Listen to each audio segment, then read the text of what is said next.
Hello and welcome back to the Pharaoh's Legion. This episode we're going to be talking about the Varagyr. We're going to take a look at them, mostly because one of my friends, Space Wolf player, Dave, I was speaking to him the other day about his Varagyr, and I played against them with my word bearers, and I remember getting destroyed, and I said, "Oh wow, mate, you've got like 10 of them now, 10, 15, 20, is it?" He said, "I've got 5." I was like, "Nope, you had lots of them because I got decimated. There was loads of them. There's loads of attacks. They were, really they were destroyed my Gal Vorbak. Now I know Gal Vorbak sometimes struggle against 2+ arm saves, but they really I brought a large unit. They're like, why that you had loads of attacks, and it seemed like there were lots of them. So I thought, well, let's take a look. Why did it seem like there were so many of them, and why are they so good? For you Space Wolf players, and those of you who do not want to face them, want to challenge the Space Wolves, the Varagyr are the Wolf Guard Terminator squad. So these are the elite squad of the Space Wolves.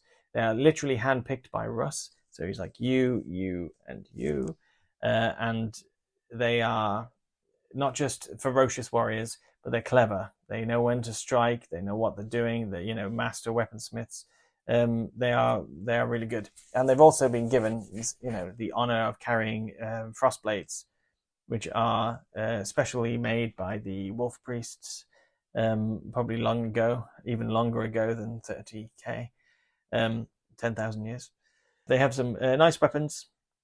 They are a really good unit.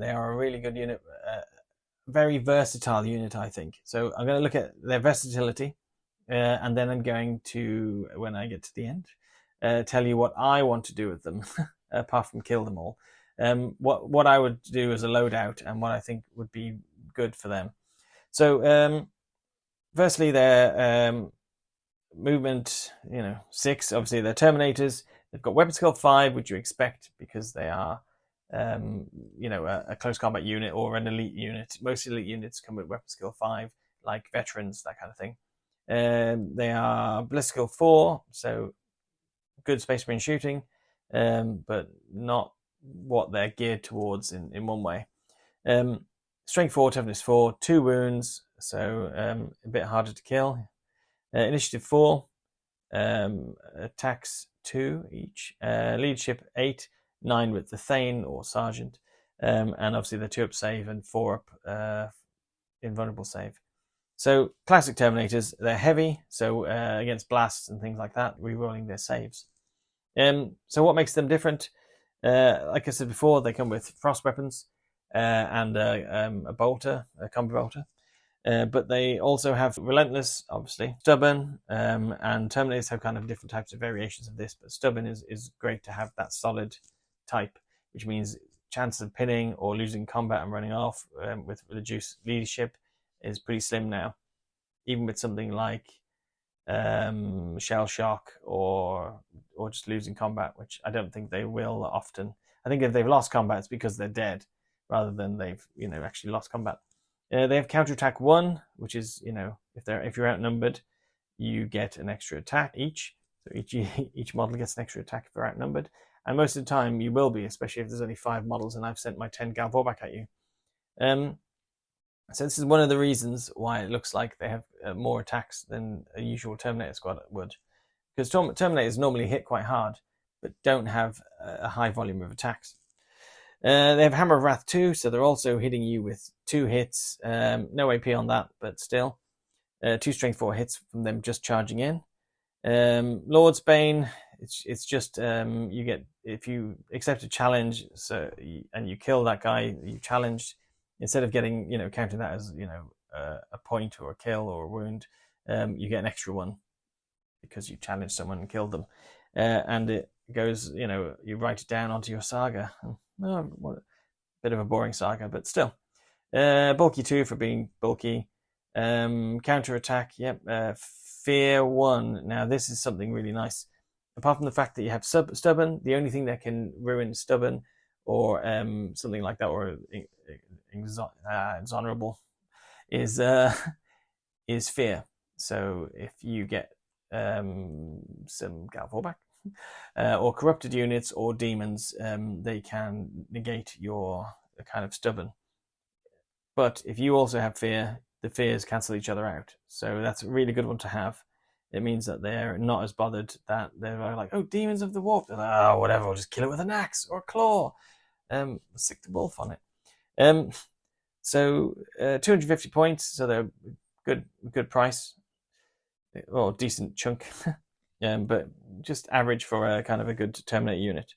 Now, the thing that separates them are twofold. One, what the army trait does to them. So the Space Wolf army trait that lets your regular units kind of run, snap fire, and charge, which is crazy. It makes them super fast and not too bad at kind of getting a couple of shots off.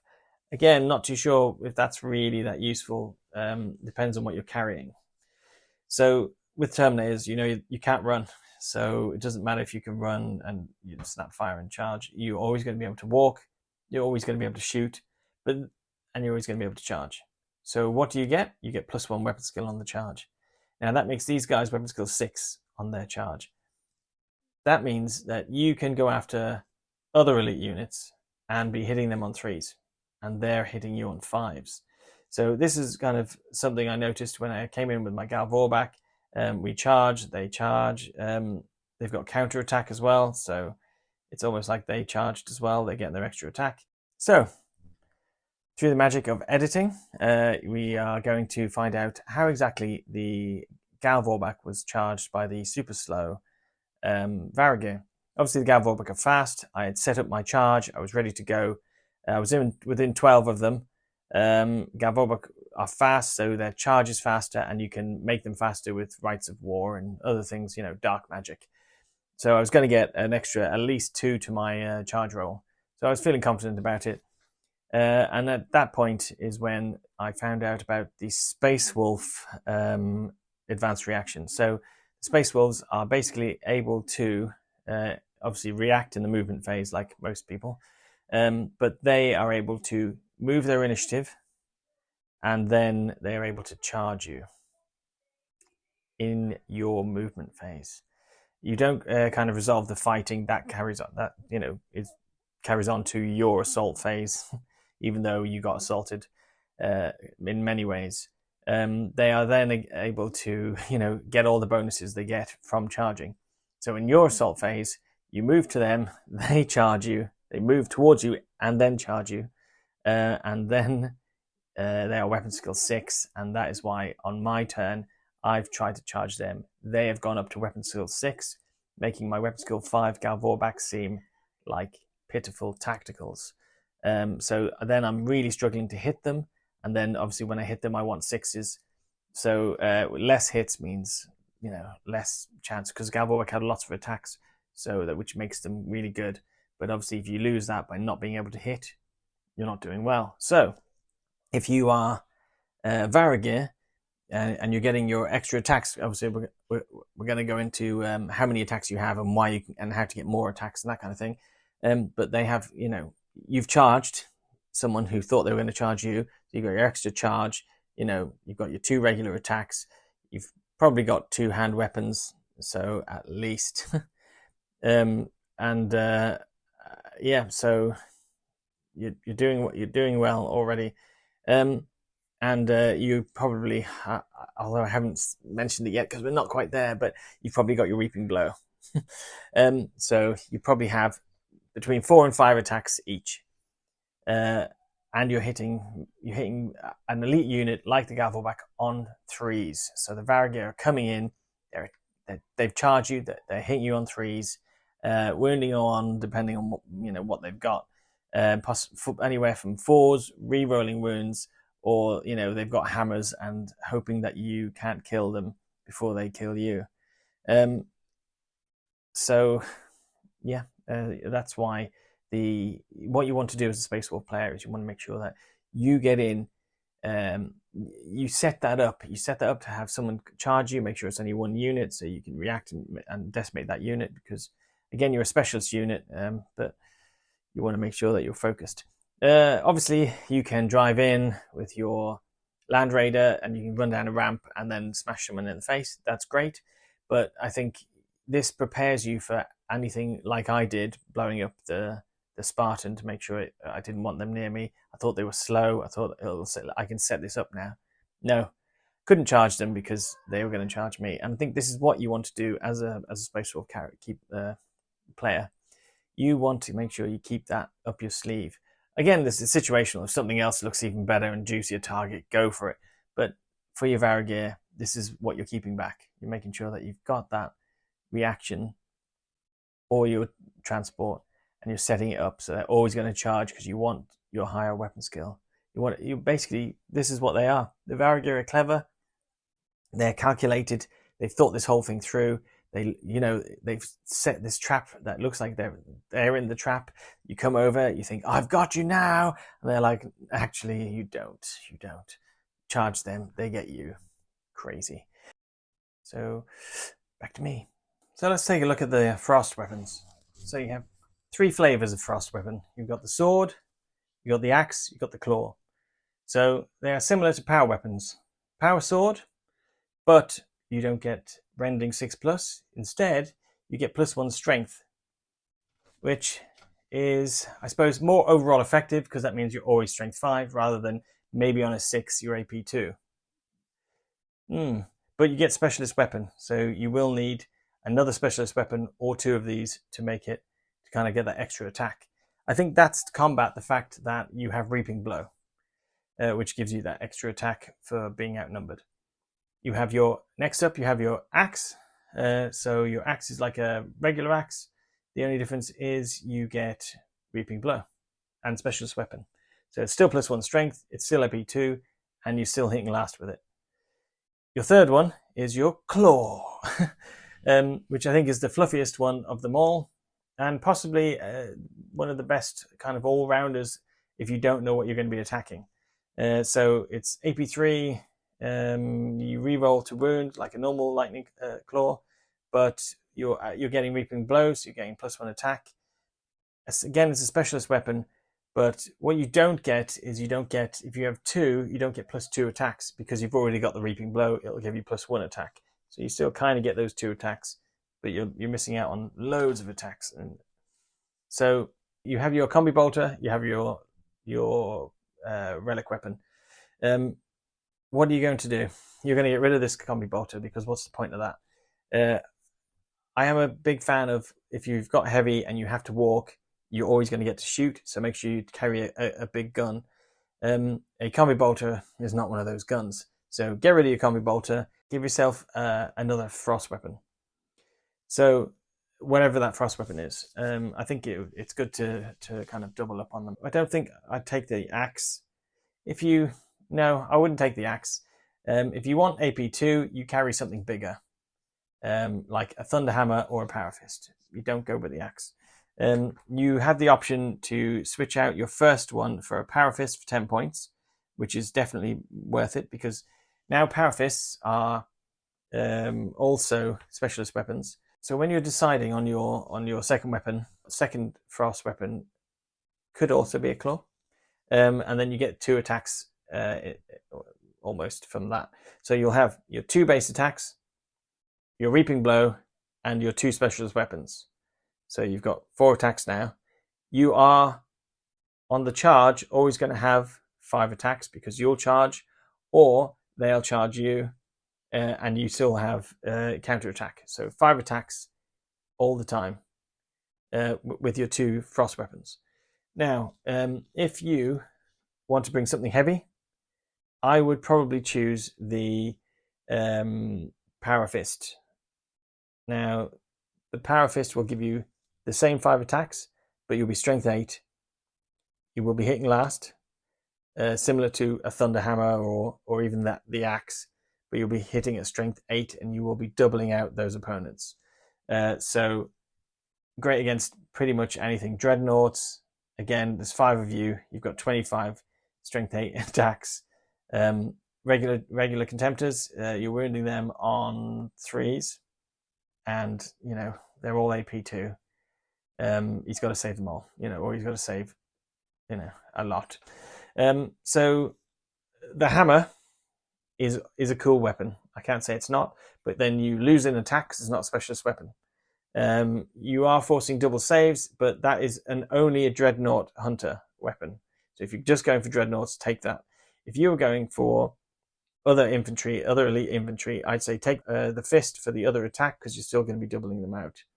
And then they still have to save 5 attacks. I know this is going to be 8 saves if you get them all. What's the point in the other claw? You know what I mean? You're kind of wasting that and then just taking a hammer. So I know maybe if you want to go for initiative, you could use the claw, and then if you want to go for something heavy, you can use your hammer. But you can do the same with the fist and still always have 5 attacks. But again, up to you. Some people like hammers because they're hammers. And if you get a really nice Space Wolf one, Dave, you go ahead and you use that one. You take a Thunder Hammer, a Chain Fist, or a Power Fist. So, I would look at taking one Chain Fist at least, because I have many times had a good close combat unit, even with Thunder Hammers, even with Power Fists, and even at Strength 10, gone into a tank thinking I'm going to destroy it, and I just can't get through the armor. So you're having to do 2 rounds, and if at worst case 3 rounds of punching that thing till it goes. Whereas I just wanted to kill it the first time. So take a Chain Fist. You can also switch your gun for a Heavy Flamer, and that is any model in the unit can take it. You can switch it up for Combi Bolters as well. I would say, I think the minor Combi Bolters are better on Terminators because you can always use them. And with things like return fire and reactions, you want to make sure that if you're shot at, you can shoot back at least. You might not want to pick on anything with a big gun, but if it shoots you, you want to make sure you can shoot back, and it doesn't, doesn't just laugh at you. And with something like a Combi Volkite, it means you have 4 shots per guy shooting back, and that is quite nice, especially a 5-man unit. It's another infantry unit that shoots at you, like say a plasma squad, or say there's a few las cannons running around. They're going to worry about you shooting them back. So I think that is definitely worth thinking about. The other thing you can change your weapon to, and I think this is, for me, how I would like to run my Varagyr. So for you, I think 2 frost weapons. Ideally, one's a fist, one's a claw. I think they would be the best kind of combination. But for me, I would like to have my claws, and I would like a Reaper autocannon on everyone in the squad. Every single person with a Reaper autocannon. Why, you say? So I would forego the transport. I would add in the extra people. So your extra 10 guys, and then another 150 points. You have everyone with a Reaper autocannon. Now that is 2 shots over 36-inch range.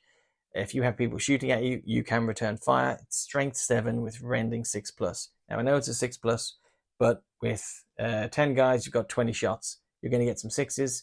That is threatening Land Raiders. I'm not saying you're going to take one out immediately, but lucky rolls, you could, and that's the point. It's a threat. You'll be walking, so you're always shooting. If you're a heavy unit, you're always shooting. You can always shoot. You can't run, so make sure the shooting counts.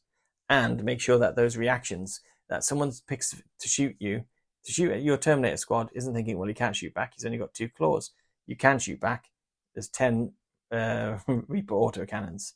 Now, this is how I'd like it. I'd like to see this. Tell me in the comments if you've tried it, if you've seen it, if you think I'm completely insane.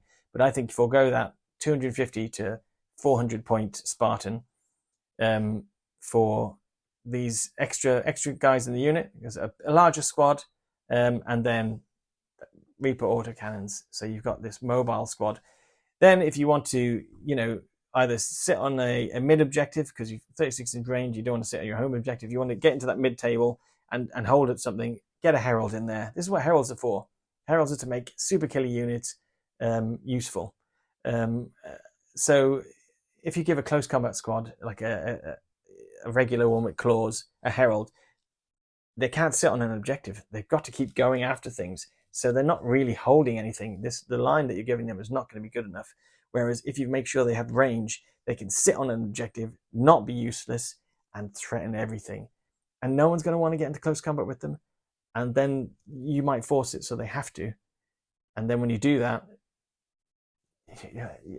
you're making back your points in seconds.